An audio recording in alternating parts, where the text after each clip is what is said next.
بسم اللہ الرحمن الرحیم۔ اذان کے بعد مسجد سے نکلنے کی ممانعت۔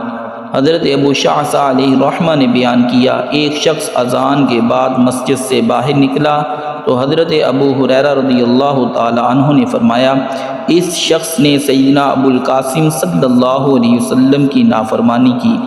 رسول اللہ صلی اللہ علیہ وسلم نے ہمیں حکم دیا، اذا کنتم فی المسجد فنودی بالصلاۃ فلا یخرج احدکم حتی یصلی۔ جب تم مسجد میں ہو اور نماز کے لیے اذان دی جائے تو تم میں سے کوئی شخص نماز پڑھے بغیر مسجد سے باہر نہ جائے۔ اس حدیث مبارک کے پیش نظر فقہاء کرام نے فرمایا کہ اذان کے بعد مسجد سے نکلنے کی اجازت نہیں، البتہ وہ شخص جو کسی کام کے لیے نکلے اور جماعت سے پہلے واپسی کا ارادہ ہو، ایسے ہی جو شخص دوسری مسجد میں جماعت کا انتظام کرنے والا ہو تو وہ جا سکتا ہے۔ اگر اس وقت کی نماز پڑھ چکا ہے تو اذان کے بعد مسجد سے باہر جا سکتا ہے، مگر ظہر اور عشاء کی اقامت ہو گئی تو نہ جائے۔ نفل کی نیت سے شریک ہو جانے کا حکم ہے، اور باقی تین نمازوں میں اگر تکبیر ہوئی اور یہ تنہا پڑھ چکا ہے تو باہر نکل جانا واجب ہے۔